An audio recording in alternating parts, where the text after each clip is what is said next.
Shabbat Shalom. Do you realize that you could be a number of places, and yet the King of all creation has set a time aside to meet with you? That's mind-staggering to me. I tell you, every single time they sing that song, what comes to my mind, I'm reminded of the fact that every single Shabbat, every single feast that we enter into, you have an opportunity to see the transfigured word. You have an opportunity to handle the one that spoke you and created you. Amen? I'm reminded of Adam. After the fall, when he's removed from the garden, after he had walked with the voice, and access is denied, I believe the hope that Adam had was he understood and knew that there were these Moedim, there was these divine appointments, these cycles that he could walk in. And every Shabbat, every Shavuot, every divine appointment, there was an opportunity for him to once again see the voice, for him to walk with the voice. And so I believe that made it bearable for Adam, knowing and understanding there would be a day that he would be restored to handle and walk with and be unified with that voice. Amen? And so for me, Shabbat, Shavuot, it's not something that's just, it's mundane, this is what we do, but my goodness, this is an opportunity to walk with the voice, to hear the voice. You have access back to Eden that is cut off and denied outside of these gateways of the Moedim. Isn't that powerful? Over the last several weeks, all the way from Passover leading up to Shavuot, we've been sharing and teaching. We've been talking about the season that we are just now coming out of, the season of the Sephirot HaOmer, the counting of the Omer. And from the very beginning, we continued to say, each and every one of us, my goodness, it seemed like there was something different about this season. There was something that Yahweh was revealing and something that he was doing that is different than all of the other cycles we have walked through. And how many realize that you're here today because of where you've been? Because of what he's brought you through. And I believe this Shavuot is not only building upon this 50 days that we've just come out of, but it's building upon all the previous Shavuots and cycles that we've been through. Each one teaching you, each one transforming you, each one bringing you to this day right now that you could stand before him and be prepared to enter into this door in a manner that you never have before. Amen? Shavuot, as Pastor David was already referring to, is a powerful feast on the cycle of Yahweh. And I'll have to say, looking at it this year, I began to look at it differently because you'll see that there's something about Shavuot that's unique. It literally stands center in the festival cycle. And it's the season and the feast of transition. Shavuot decided and sealed the fate of an entire generation that stood at Sinai. The decision they made at Shavuot determined whether they accessed what Yahweh had for them. And so now as we begin to approach, we're here. My goodness, hopefully we've spent the 50 days like we were supposed to. Because now we're here at Shavuot. And once again, that pattern, that sets the precedent. It will decide the fate of your future. It will decide the fate of an entire generation, and it will direct the course of not only your life, but the life of the generations to come. Shavuot is important. And so in lieu of the normal Torah portion, we're going to focus on Shavuot. And as we've said, it seems as if this entire season there's been this sense of anticipation that's been building, sensing Yahweh's about to do something. He's about to move and do something among his people that I believe we haven't seen since Yeshua bodily walked the earth. And for 50 days, for 7 weeks, he gives you a season to prepare for this. This isn't something you just arrive at and step into, okay, I'm ready, I want this. He gives you a season of preparation because he understands this is a mantle that you're about to take on that is going to require you to walk as a mature son and daughter. And in fact, when you look at the entire cycle of the feasts, you'll find that Shavuot is the 4th of the 7 yearly holy convocations. And it was really interesting to me because when you begin to look at his calendar, at the feast cycle, these 7 Moedim, they literally form a menorah. Shavuot, though, is the center. It's the central focus. The other 3 on either side point to Shavuot. The center candle traditionally is referred to as the shamash, or the servant candle, and it's the light that lights all others. And when we begin to look at this, my goodness, wait a minute, that means that the role of Shavuot, something about Shavuot, is going to illuminate and light all the other feasts, my understanding and how I walk through them. Do you realize that it seems to be pointing towards the fact that Shavuot, whatever we do, how we arrive at Shavuot, how we handle Shavuot, our understanding of it, will determine what takes place at the earlier spring feast, looking back at Passover, unleavened bread, and Yom HaBikkurim. In other words, what I do at Shavuot now goes back in time and says, this is what you were set free from at Passover. This is what you were delivered from. Shavuot now goes back and says, this is what was cut off. It also reaches forward and it begins to affect what we anticipate to happen at the fall feasts, Yom Teruah, Yom Kippur, and Sukkot. It determines what you're headed towards. And so now as we begin to look at this, it seems that all of this is dependent upon how we enter Shavuot, which now is going to illuminate and light the entire festival cycle. My goodness, Shavuot's important. In fact, when we begin to look at this, the pattern revealed when we look at Israel, when they're brought out of Egypt, we know that they're redeemed at Passover. They exit Egypt. They cross the Red Sea at Yom HaBikkurim. This becomes the pattern. They enter into the wilderness for the 50-day season of the Sefirat HaOmer, all in order to arrive at a set destination at Mount Sinai at Shavuot. They arrive at Sinai, and we find this pattern that's revealed in what Israel begins to walk out. It's setting the foundation and the significance for what it means for you to arrive at this divine appointment. How many realize that Shavuot signifies, from Passover to Shavuot, it's signifying the journey from slave to mature sons and daughters, from death to new life, from the status of bondage to the status of a nation of kings and priests. That's why there's a 50-day interval.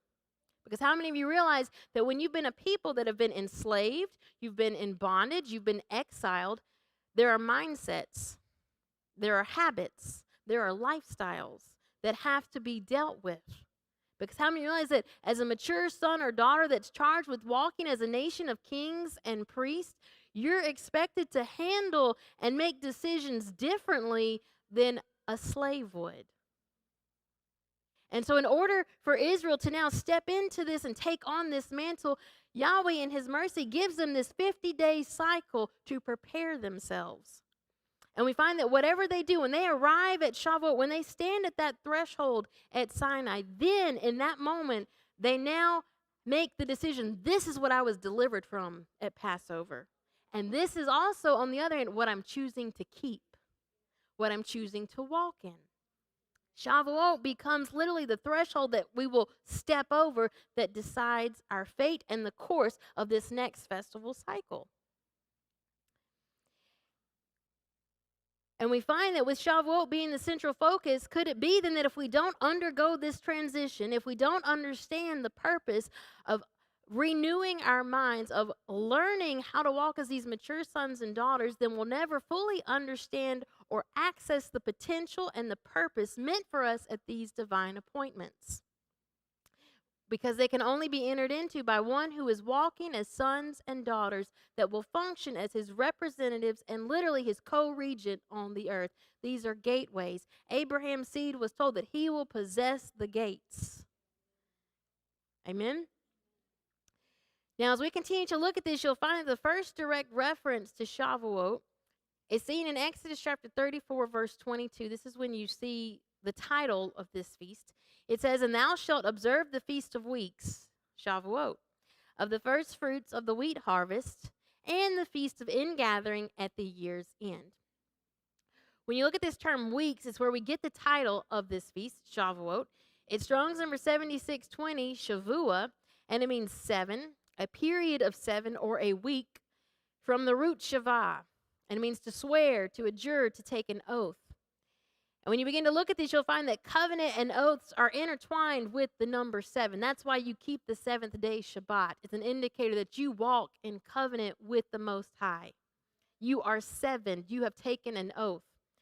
Oaths we find in the ancient Near Eastern culture, they were confirmed by either 7 sacrifices or by 7 witnesses or pledges. And so when we look at Shavuot, it's the Feast of Weeks because we've counted 7 weeks, and yet the Hebrew goes beyond this, and it's revealing Shavuot is literally the Feast of Oaths. The feast of a covenant that's been cut, that's been witnessed, of a pledge that has been made, of 7 sacrifices that have taken place. We find that Shavuot is the culmination of a 7-week period of time directly connected to the 7ing process required to confirm a covenant that's been entered into. It's the season of the 7 pledges or the 7 witnesses, indicating then that by the time we arrive at Shavuot, we have a new standing. We have new garments because we've entered into a covenant, which also then entails that we now have certain responsibilities as one that will come alongside and be a part of this covenant. Amen?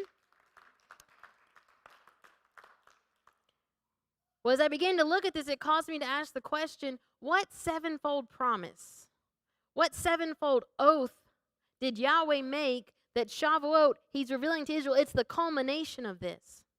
Well, when you go back, when he's first revealed to them while they're in Egypt, in bondage, in Exodus chapter 6, verses 6 through 8, Moshe is sent as his representative, and we find that Moshe is given some very detailed instructions of who to present the deliverer, who he is.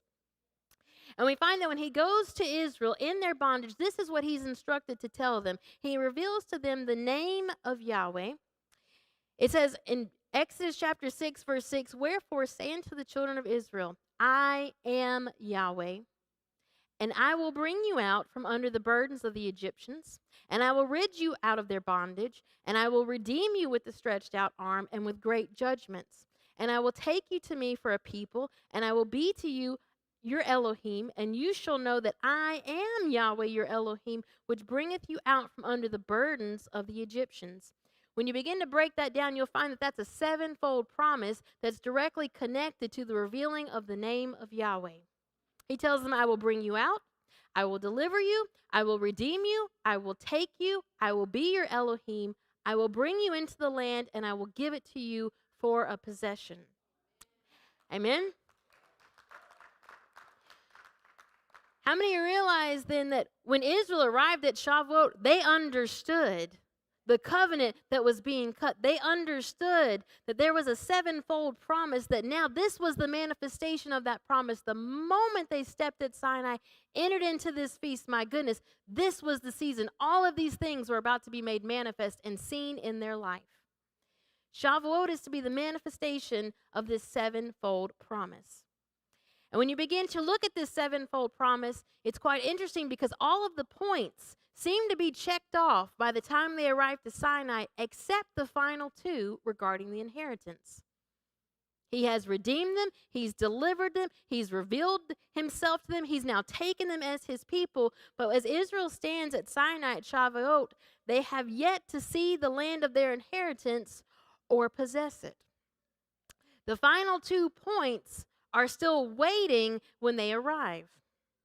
Well, the inheritance, the land, was reserved for the firstborn.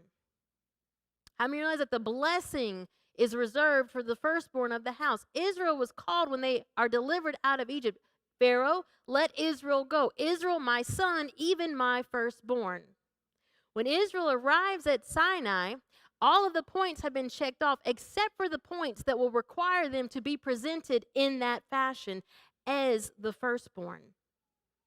Do you think perhaps that Israel is expected at this encounter to prove that they are in fact ready and capable of fulfilling this role in order to access these final 2 aspects of the promise? That as they arrive at Sinai, Yahweh is now looking and testing them and inspecting them to see, is this a slave nation that has arrived and is standing before me, or is this the firstborn son, the Bekor? Is this the one capable of entering into the land of the inheritance and possessing it and handling it in a mature and righteous manner?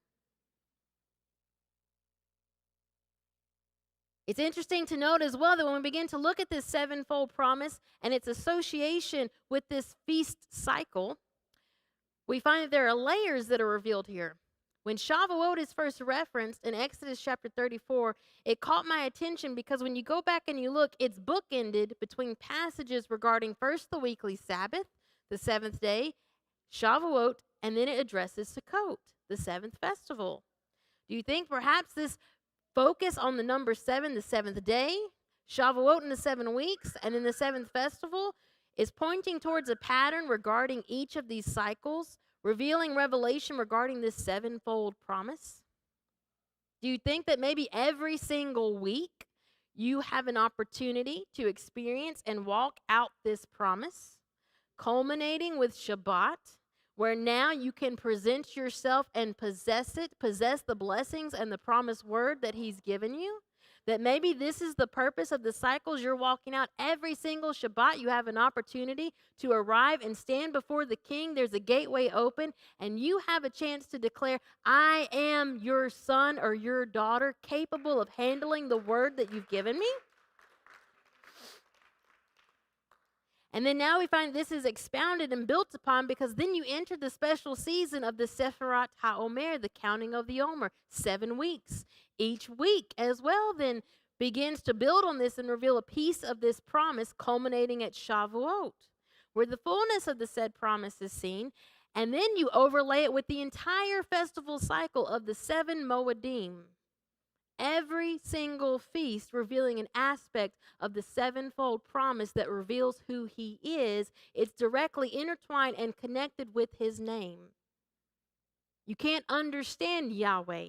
You can't understand who he is. You can't understand the authority and the power that's held in his name if you don't understand and walk out this sevenfold promise that he made that reveals his name.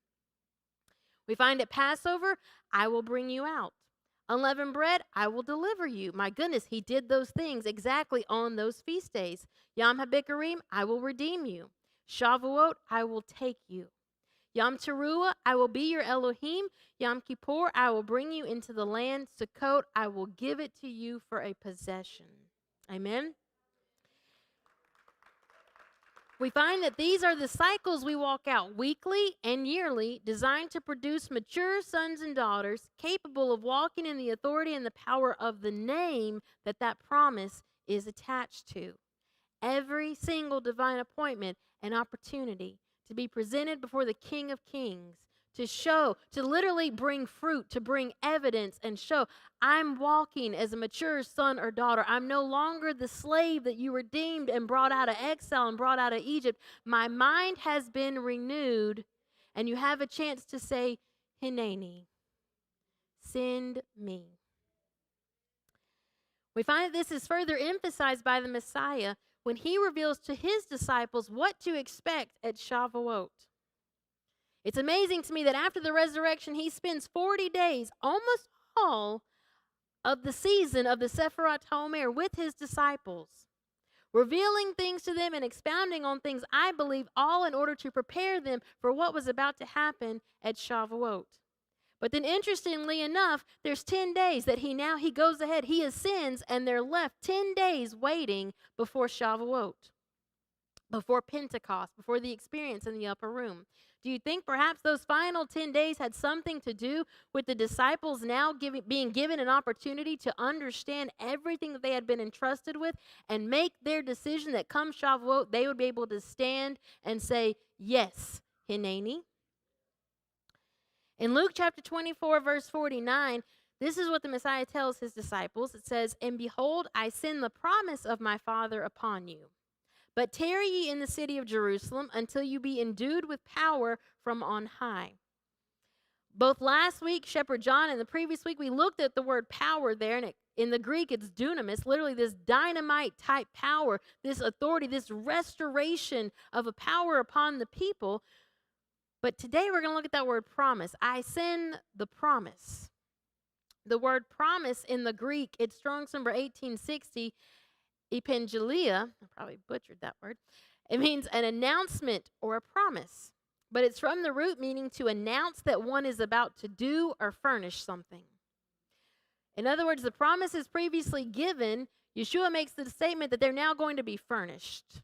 They're going to be filled out. They're going to be made manifest. How many of you have been given a promised word? And yet, you know you've been given that promised word. You know Yahweh told you that. You know He made a covenant with you. He promised you that. But how many of you have not fully seen it yet? And now you can begin to understand, my goodness, what Shavuot is about. Yeshua says, I will send the promise. I will furnish. I will cause it to be made manifest. It will be filled out. Amen? The Septuagint uses this same term 3 times in the Old Testament. It is used to translate the term amar, Strong's number 559 in the Hebrew, to tell or to speak. And it is also connected to the Hebrew term safar, Strong's number 5608, to count, to tell, to declare, and to rehearse. And I thought that was quite interesting because both of these Hebrew terms have a distinct connection to Shavuot. They form a word play with the phrase Sefirat, Safar, HaOmer, the counting of the Omer. Yeshua, when He tells His disciples, I'm going to send the promise, He's directly connecting it back to them to the fact of what you're preparing to exit out of. The Sefirat HaOmer, the season of the counting of the Omer, it has a direct effect on what's about to be made manifest, what's about to be furnished. Amen? In other words, what you've been declaring this past 50 days, count the days. Make the Omer count. Make sure you understand this cycle because what you've been declaring, Yeshua makes a statement, it's about to be made manifest. It's about to be filled out. When you look at this, the term amar, this word for promise in the Greek is directly connected to the Hebrew root amar. It's a cognate of the word omer, the sheaf, the counting of the omer, the counting of the sheaves leading up to Shavuot. But the term amar, meaning to tell or speak, is unique. We've looked at this previously, and that this word amar is used to describe the language of Eden and creation. When you go back in the Hebrew and you begin to look in Genesis chapter 1, chapter 2, chapter 3, you will not see the term debar, the promised word. You will see the word amar. Amar, this form of speaking is the language of Eden and creation. It's the word that immediately is made manifest and the word that creates. Yahweh amar, let there be, and immediately there is. When you now connect amar to safar, you're not told to amar for 50 days, you're told to safar, to rehearse, to declare, to tell, and to count. These two terms together, safar and amar, in the Hebrew have a combined numerical value of 581, and it's the same value as one of the titles of Yahweh, El Tikkun, which literally translates as the God of restoration. Amen? Yeshua promised His disciples that if you will be obedient to safar, if you'll rehearse this, if you'll walk this out, if you'll declare it even though you haven't seen it, then come Shavuot, it will be that same safaring, that what you've been declaring, it's going to transform and it will become an amar word. It will cause it to be made manifest, and you will see the manifestation of Yahweh in the form of the God of restoration.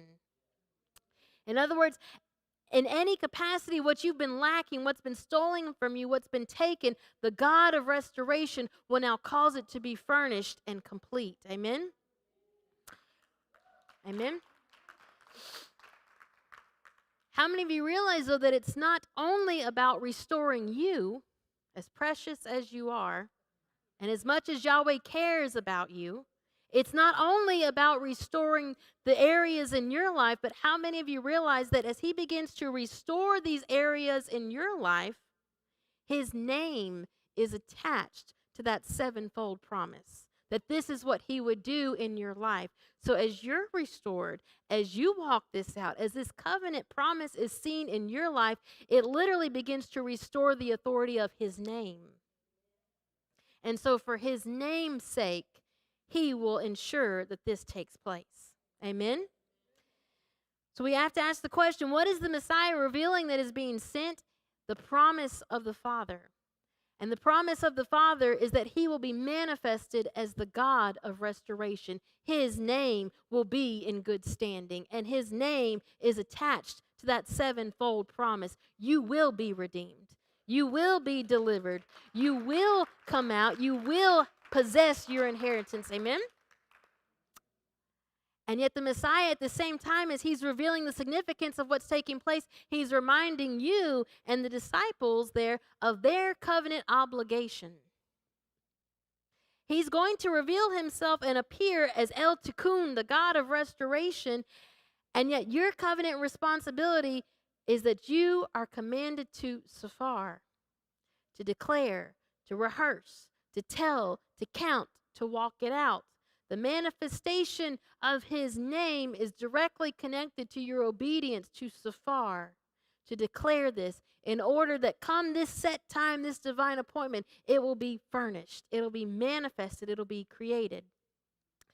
It's amazing to me because when you begin to look at the patterns here, this is dealing with Israel taking on the mantle and the responsibility of the firstborn, the heir of the promise, the heir of the house that's capable of standing up and managing the affairs of the Father's house. We also find that part of the obligation of the firstborn is there to carry on the name of the Father. And we find that as long as there is an heir, the next generation, the name continues. The name is in good standing. And so we find that the whole reason he's going to redeem and bring back Israel is Israel, all the way back here in Exodus, was referred to as Israel, my son, even my firstborn. His name is literally attached to you. This is why you're brought out of exile. Your restoration is literally for his name's sake. In Isaiah chapter 48, he goes on to describe Israel, you've been stubborn, you've been hard-hearted, you haven't listened, you've neglected it, but for my name's sake, you'll be restored. For my name's sake, you'll be brought back. Amen? As we continue to look at this, we find that safar means to relate, to rehearse, to declare, to speak or utter words. And when you begin to look at the nuanced meaning of this word, it's in the sense of the communication of important information and truths. This is what you've been challenged with. This season leading up to Shavuot, you've been challenged with understanding, communicating, rehearsing, and revealing an important truth that's been spoken to you. We find that the term safar also describes a scribe, a learned man, or a muster officer, and its cognate of other terms means a book or a scroll. And it seems to indicate that the one in the office of a scribe or a learned individual has the ability to read, to understand, to communicate, and declare the important information that was contained within the scroll. Do you think that perhaps the season of the Sefirat HaOmer is a season where you're given an opportunity to be trained to safar? You rehearse. You continually speak forth and release the promised word that was revealed to you. And you're given a season that you're challenged to spend the time understanding that word intimately, to learn it, to know every aspect of that promised word you were given, to learn to communicate it, to declare it forth, all the while there is no evidence yet seen or manifested regarding it. A lot of times we get excited when we receive a promised word from Yahweh, right? But in the time it takes for that promised word to be made manifest, it becomes less exciting. In fact, a lot of times we'll take that word because it's been so long that we've been walking this out, and we'll put that word on the shelf. And there are seasons where we forget about that word. And when that word's put on the shelf, we no longer declare that word. We don't understand that word. We're not spending the time to intimately understand and know that word. And yet we have the audacity, at times we've all been there, to stand before him and say, where is the manifestation of that promise? And yet the light begins to turn around and shine on us. Do you even understand that promise? Are you even ready and capable of handling that promise? This is the season of the Sefirat HaOmer. Even when you don't see it, even when it's not furnished or manifested, you're obedient to continue to declare it, to understand it, to be intimate with it, to not forget what was spoken to you. And this literally, I believe, becomes the test that separates the slave mentality from his sons and daughters. Amen? We find that Safar is first seen in Genesis chapter 15, verse 5. It's in regards to what Abraham is told. It says, "And he brought him forth abroad and said, Look now toward heaven and tell Safar the stars, if thou be able to number, to Safar them. And he said unto him, So shall thy seed be." And when you look at this from the English, we walk away with the concept that Abraham is told to count the physical number of stars. And if he is that good of a mathematician, if he can count the physical number of stars, then he's going to have, that's how many of his lineage that there's going to be. But that's not what's being said in the Hebrew. Literally, the salvation message of the Torah was written in the stars, in the luminaries. Abraham was told, go outside, you read that message. Do you understand the message, Abraham? If you understand it and you're willing in turn to declare it, even though you don't see it, if you're willing to declare the message that's been written in the heavenlies, so shall your seed be. Amen?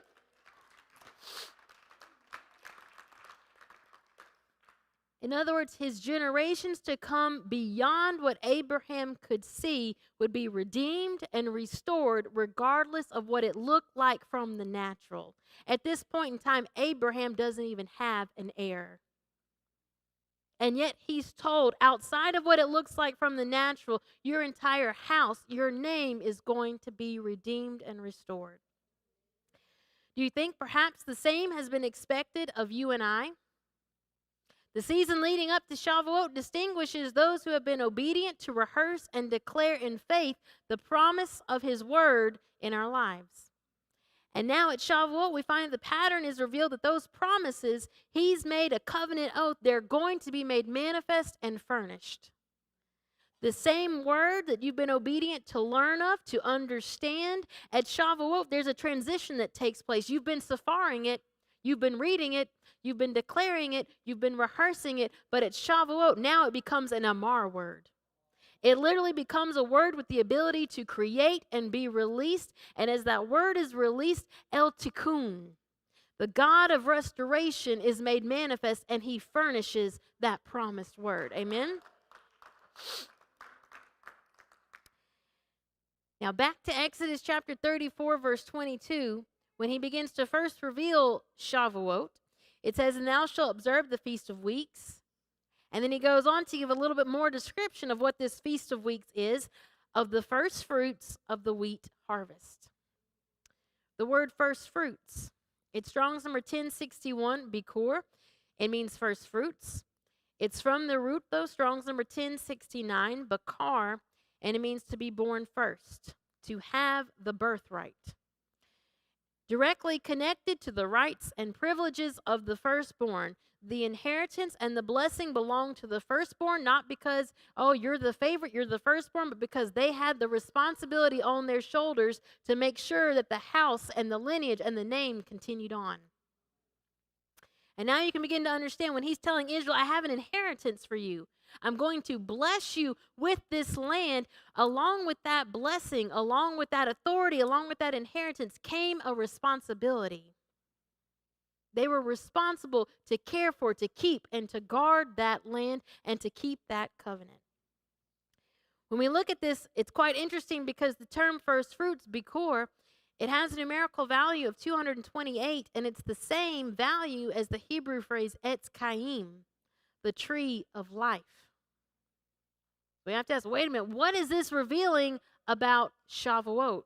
The English tells us, oh, it's the first fruits of the wheat harvest. And from the natural, that's what's taking place. It's the season of the wheat harvest. But the Hebrew begins to reveal that it's the season of the firstborn, the heir, the one that is capable of handling the responsibility, accessing something, walking into and through a doorway with something that has to do with accessing the tree of life, the Etz Chaim. Let's look at the word for harvest. It's the first fruit of the wheat harvest. It's Strong's number 7105, katsir, and it means harvest or harvesting, but it also refers to branches. It's used in Job to refer to a fresh sprig springing forth from a stump, and it's used in an analogy that it's an indication of life. In other words, something that seemed as if it was cut off, it was dead, it can't produce fruit, it has no life. All of a sudden, there's evidence. Wait a minute, this is still alive. There's life here. We find that the Torah begins to reveal just within these few words both the significance of Shavuot as well as what was expected of Israel when arriving at Sinai. When we arrive at Shavuot, you and I are expected to present an indication of life. Having been considered enslaved, exiled, and dead, after walking out this 50-day cycle, Yahweh now waits for the Bikor, the firstborn, Israel, the one capable of handling the covenant responsibilities and the inheritance promise to stand up and present himself. And when this happens, I believe it reveals that access will be restored to the Etz Chaim, a restored status lost from Adam. How many of you realize that just as Israel, the same pattern, they were exiled in Egypt, considered dead and lost, cut off, no life. They're expected now to stand before him at Sinai and present, we are alive, we are living. There's still life in these bones. Well, how many of you realize that the same analogy is used of you? In Exodus chapter 37, we, the exiled house of Israel, are described as those dry, dead bones with no life in them. And yet he makes a promise that he's going to begin to breathe upon those bones, and he's waiting and expecting those bones to stand up and declare, there is life here. Amen? This same test, waiting to see if life is still found there, it's interesting because you see it paralleled in regards to the rebellion against Moses and Aaron that was led by Korah. In Numbers chapter 17, after this massive rebellion regarding who has the right to lead Israel, who has the right to wear the mantle of the priesthood, which, by the way, all of those are significant and specifically attached to the role of the firstborn, the Bikor. That's why it should have been all of Israel as a nation of kings and priests, because they were called his firstborn. But we find that because Israel rejected it, Levi is now walking in this stead. Well, in the midst of the rebellion, questioning who has the right to access this, in Numbers chapter 17, we find that all of Israel, each tribe is commanded to take a rod and to lay it and present it literally before Yahweh in the Holy of Holies, before the ark.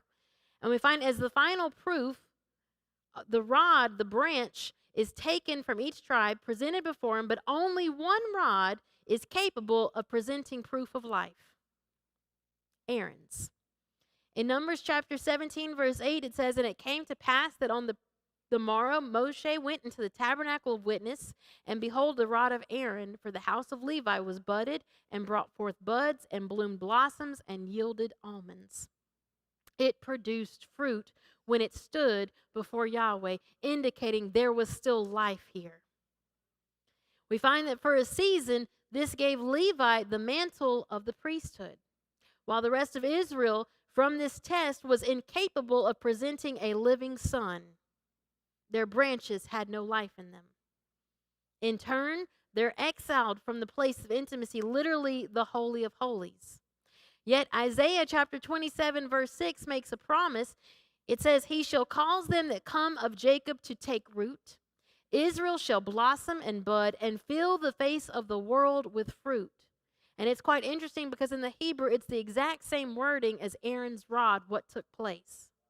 In other words, he's letting them know, for those that have ears to hear, Israel, you will live again. A living heir will be presented and restored. And at the set time when you stand before him, you'll be able to present and say, I'm alive.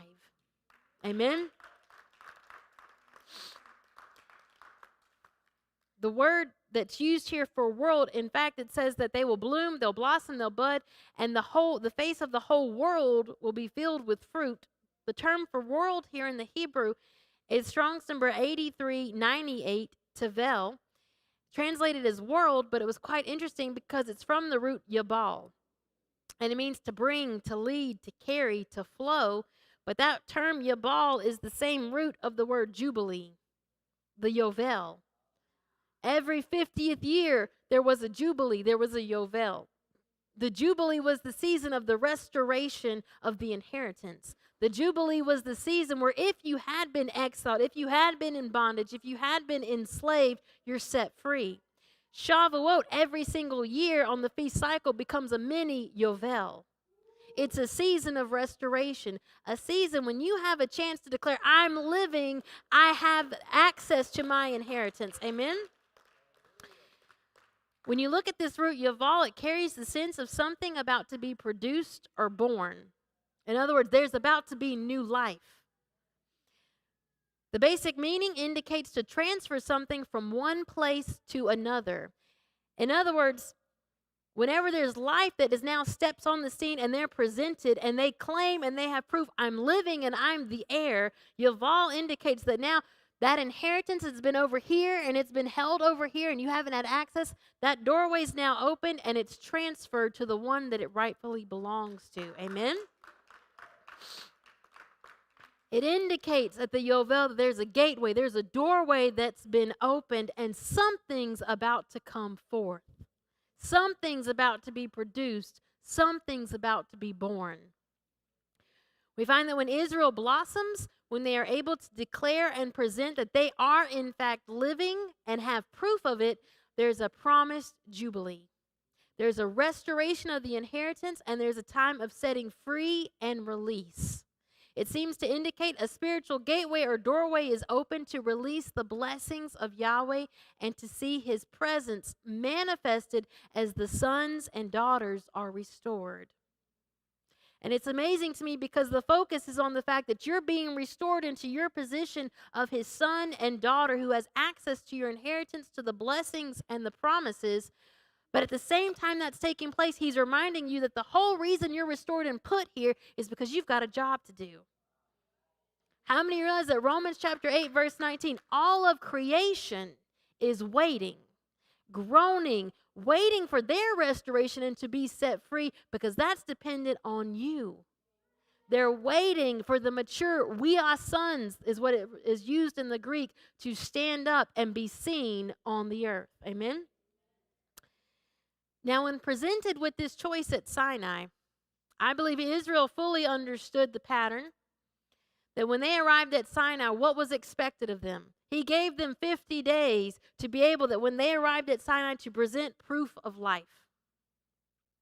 They had been seen as dead, exiled, contaminated by death, and cut off. They're given a 50-day cycle. He brings them into the wilderness, literally the midbar, the place where the word is speaking, in order to begin to cultivate life within these bones again. And come Shavuot, he expects them to stand there and present the heir, to present themselves as living, redeemed, firstborn sons of Israel.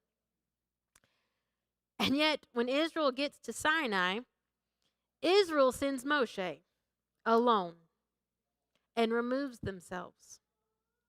When it's time to come up the mount and Yahweh begins to speak to them, they're willing to declare all that you've said we'll do, but we're not about to walk up and present ourselves. We'll send Moshe. You talk to him, he can talk to us, and we're good. And we find that the moment they refuse to present proof, in turn, rather than having restored, granted access to the Etz Chaim, the tree of life, to a restored status that Adam had walked in, Moshe instead is given 2 tablets of stone. In Exodus chapter 24, verse 12, it says, And Yahweh said unto Moshe, Come up to me in the mount, and be there. And I will give thee tables of stone, and a law, and commandments which I have written, that thou mayest teach them. Let's look at what Moshe is given. The term tablets or tables, it's Strong's number 3871, luach. and it means a board, a slab, or a tablet, or a plank. But it's interesting because the two-letter root, the lamed ket, indicates green, fresh, new, as well as vigor, strength, or the spark of life. Remember, Israel was expected to present life. They failed to do so. Moshe, in turn, is giving these tablets of stone. Literally, it seems as if the Hebrews are already hinting at there's a remedy that's being offered. Israel is still seen in the capacity of one that is dead and has no life in them. So now he's going to give them something that will cause a spark of life and strength if they'll accept it. So look at the word stone. They're tablets of stone. Strong's number 68. In the Hebrew, it's the word eben, stone. But when you look at it, it is written Aleph, Beit, Nun. The Aleph prefix means I will, and the Beit, Nun forms the two-letter root meaning son. I will son you. I will make you into an Eben, a living, strengthened son that has the vigor of life flowing through him. Amen? We find that Israel at Sinai is incapable of presenting a living son to claim the inheritance. That's why that generation doesn't go into the promised land. They cannot prove that they're alive. They cannot prove that they have life in them or access to the promises. That generation is cut off. They refuse to take on the role of the firstborn, but in order to make sure that his name is literally attached to the redemption. His name is attached to this restoration. And so we find that there are times that Yahweh considers just cutting them all off, but wait a minute, you made a covenant promise and your name's attached to it. Israel has to be restored. Israel has to be redeemed. The next generation is raised up, and we find that Yahweh's already given them the remedy. They're given the Torah written on tablets of stone. That if they will walk within the boundary lines created by this, it seems to infer that there can be a spark of life that can now bring life to these bones. And I believe it simultaneously, these tablets of stone revealed the Son of life, the Messiah, who would literally become the Word made flesh in order to restore your inheritance and access, and who then would be the one that would light that same spark in you. Amen? Do you think that this is perhaps why Shavuot, that at Shavuot fire is always seen? Because it's that spark of life that's being revealed. Fire was on the mountain. They met the living Elohim. He was waiting to see fire down below. And they say, Moshe, you go. Moses comes back illuminated. His face is lit up. In the upper room, once the promise comes, there's fire seen, cloven tongues of fire seen upon the disciples. I was reminded of Jeremiah chapter 31, verse 33, where he begins to speak that in the past he gave you a covenant written on tablets of stone, which you broke, but there's coming a season, and I believe it directly deals with Shavuot, when he will write it on the tablets of your heart. Literally, he's going to take that fire, that spark, and he's going to stick it in you, and you become lit up, and the fire is lit again. Amen? We find, I believe it's Jeremiah who also says that he likens the word unto a fire shut up in his bones. He understood what it meant to be able to stand and say, I'm a living son. Amen? As we already said it, this as well reveals the garment that you and I can put on. Literally, the Torah that was given to Israel became a garment that if they would walk in this, if they would remain in this garment that's been presented to them within the boundary line set by the Torah, if they would be obedient to Sepharit, to take the Torah that was given to them, declare it, rehearse it, and understand its message, then just like Abraham was told, so shall their seed be. The same message of redemption, life, the Etz Chaim, they could be renewed, strengthened, and considered living as long as they would be obedient to do so. Amen? Now, as we continue to look at this Shavuot, we understand that Shavuot is both a culmination and a fulfillment of the entire sevenfold promise that was given before Israel exits Egypt when the name of Yahweh is revealed. But when you look at it in the bigger picture, Shavuot is also specifically connected and highlights the fourth aspect of this sevenfold promise. The fourth aspect was, I will take you to me for a people. This is what takes place at Shavuot. Let's look at the word for take. I will take you to me. The word take, it's in the Hebrew, it's Strong's number 3947, lakah, and it means to take, to get, to fetch, lay hold of, acquire, and it even has the connotation of to marry or to take as a wife. Shavuot was literally the betrothal ceremony when Israel was being taken as the bride of Mashiach and to be presented before the Adam, Mashiach, on the mountain. But lakah also can mean to take possession of and to occupy. I will take you to me for a people because you're being charged to take possession of something and to occupy it. This term lakah is first seen in Genesis chapter 2, verse 15. It says, and Yahweh Elohim took lakah, the man, Adam, and put him into the Garden of Eden to dress it and to keep it. It seems once again to point towards Shavuot being the season where we are taken, lakah, as his people for the same purpose, to have restored access to Eden, literally to the Etz Chaim. And yet at the same time, he's revealing that this door is being opened for you to have access to this place of intimacy, to this doorway that will lead you directly back to Eden. He reminds you that you're being allowed to walk through this door in order to lakah, to take possession of and to occupy this place in order to dress it and to keep it. Revealing there's a responsibility on our part, just like Adam, in regards to the promised word that you've been given. Well, let's look closer at this word Eden. He took man and he put him in the Garden of Eden. Eden in Hebrew, it's Strong's number 5731, and it's translated as meaning pleasure or delight. But when you break it apart, you have the letter ayin, dalet nun. The letter ayin means to see, to understand. It can also represent a well or a fountain, inferring the source of something. It's attached to the dalet nun root, which means to judge, to rule, to regulate, or to defend the rights of someone, even causing one to obtain their rights. And now when you begin to look at Eden, not only is it the place of pleasure and delight where everything is perfect, where Yahweh walks among his people, the voice is seen walking, but Eden literally is functioning as the divine throne room, and it's the source from which you see your rights obtained and defended. In other words, if Shavuot restores your access to Eden, it's restoring your standing. It's defending your position as one who has the right to declare the promises of the word of Yahweh and see them made manifest not only in your life, but in the life of your future generations. To see the jubilee of everything that the enemy has stolen and choked off. Once you access this doorway and you're here, your rights are defended. You're proving I have access to see this in my life. Amen? And now you can begin to understand that when Adam is exiled from the garden, when he is exiled from Eden, he does so in the position of one who has no ability to declare or defend his rights. He's exiled in the place and in the status of one who is a slave, one who's in bondage.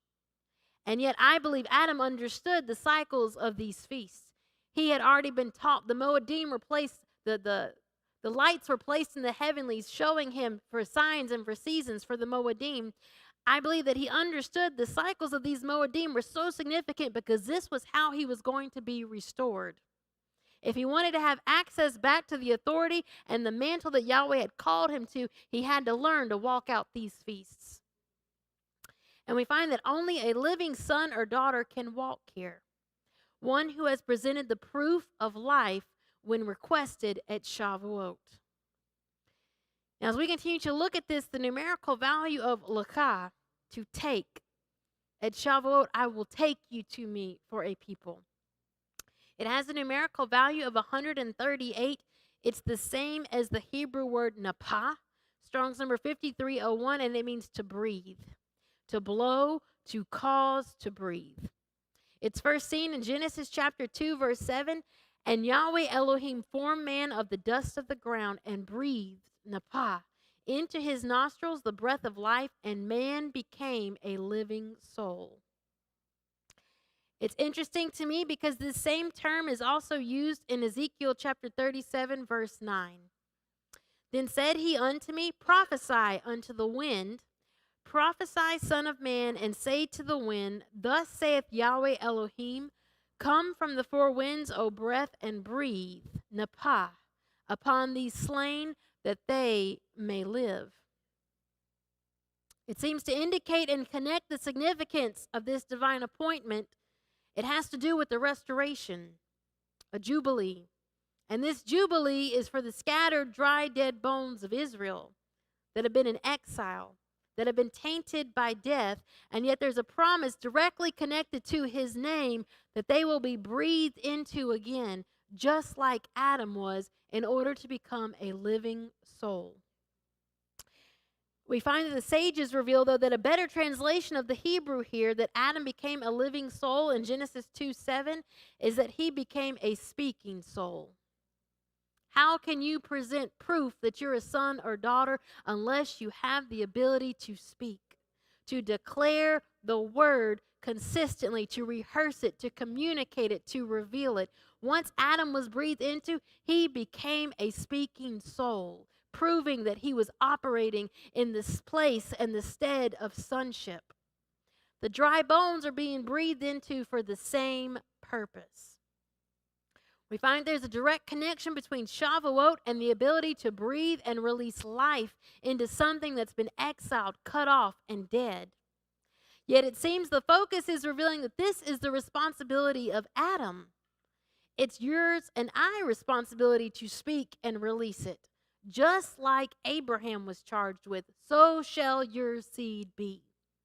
We find that Passover focuses on the actions of Yahweh to redeem and deliver his people, but Shavuot shifts gears. Shavuot is different. At Passover, Yahweh comes into your home.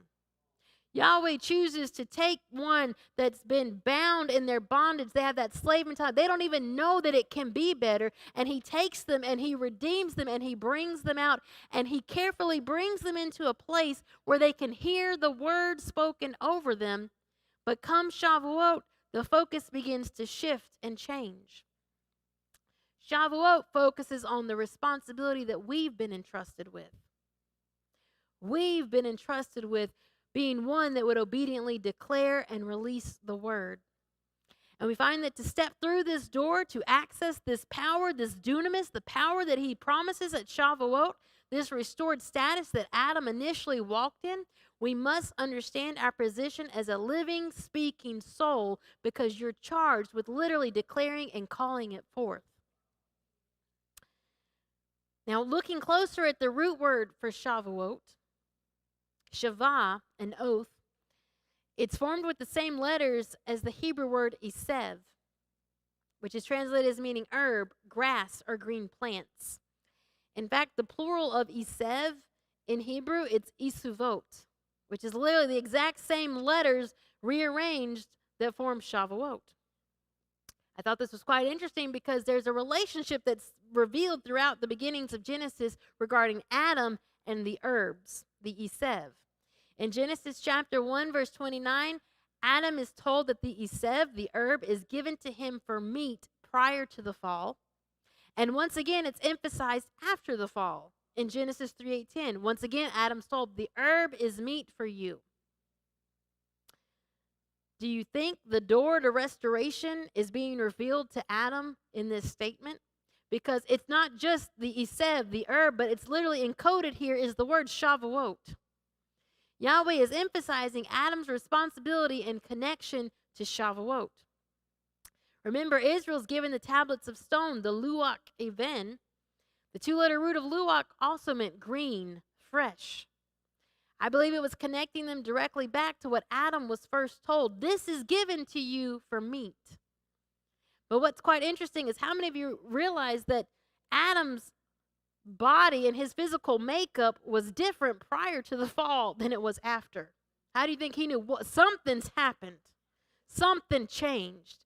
He went from one that was designed and able to walk in the presence of Yahweh, who had no death working in him, that now was bound by the limits of time, that was bound by death working in his members. And yet he's told the same thing that was going to feed you prior will feed you now. It will be meat for you. Do you think it was more than dealing with a physical sustenance or food? Something is being revealed here. He's told that the herb is meat for him. Meat is Strong's number 402, aklah, and it's translated as food, but it's from the root word akal, and it means to eat, to devour, to burn up, or consume. It carries with it the idea of to lay claim to space. Could it be revealing that Adam must understand his responsibilities literally to lay claim to the esev, to lay claim to the shavah, the oath, the Shavuot? He's charged with both prior to the fall and once again after. He's pointed right back to it, seeming to infer you didn't fully understand the responsibility that you were given. You didn't understand what it meant to present yourself fully as the son at Shavuot. Adam, your doorway back is once again Shavuot. There's something about Shavuot that's unique. It's different. In fact, speaking of the creation account, there's another connection that's seen between Adam and the herb, the Esev. In Genesis chapter 2, verse 5, it's the generations of creation, Toldot of the creation account. And here in verse 5, it says, "And every plant of the field before it was in the earth, and every herb, every Esev of the field before it grew, for Yahweh Elohim had not caused it to rain upon the earth, and there was not a man to till the ground." The Esev, the herb, code for Shavuot, the Jubilee, the restoration of the covenant promises, here in Genesis 2, verse 5, we're told was waiting for Adam. It was waiting because he must till the ground. All of the other feasts deal with what Yahweh does on behalf of his people, but Adam was given clear instructions. Shavuot waits and depends on you. Adam must till the ground. The word for till here, it's Strong's number 5647, avad, and it means to work, to serve, to worship. It describes the priestly duties or work. Adam must understand what it means to walk as a king and priest in order to access Shavuot. This door is closed for any outside of that. And we find that as a king and a priest, one that would access this doorway, Adam immediately after he's created, how many realize that he immediately begins to declare? He begins to release the word and see it created, and he begins to name all of creation. And so it seems as if he's got it. He's doing it. He's functioning as the son, as the king and priest upon the earth. But yet there's another responsibility that's attached with this, because when you look at avad and you break it apart, you have the letter ayin, and it means to see, to understand, to discern. The ayin beit root means a threshold. The beit dalet root means to separate. He's charged with not only declaring and releasing that word that's been placed within him, but he's also charged with standing at the threshold and separating, distinguishing that which brings forth life and stopping that which brings forth desolation. We find that in this regard, Adam didn't quite understand the responsibility because desolation made its way in. And so now, after this, what is he told directly upon the fall? Once again, Shavuot, Esev, the herb is meat for you. It's waiting on you to access this doorway. This is the source of your standing, your authority. In fact, it's amazing to me because Eden, the first two-letter root forms ayin dalet, ad. It means a witness or a testimony. You're called to be a walking testimony. You're called to be a walking witness regarding the covenant promises. And as you walk this out, you literally are wearing and declaring and proving the status and the authority of his name that's attached to those covenant promises. What you safar, what you declare and release, a promise has been made. It will be manifested at Shavuot. So may this be the year that collectively the exiled of Israel are able to stand and call forth the Yovel. We see a glimpse of this in Acts chapter 2. Tongues of fire were seen sitting upon the disciples. When you look at that in the Greek language, it literally inferred a kingdom was being given. They accessed the kingdom. This is the promise of Shavuot. Your Jubilee, your Yovel, is about having access once again to the kingdom of Yahweh. But he waits and he looks and he watches for those that are able to stand before him and declare, I am a living son or daughter. I am a speaking soul. I have obediently so far declared and released it. And now I understand the moment I cross this threshold, it's going to be made manifested and released. This is our Jubilee. This is our Yovel. Amen. Shabbat Shalom.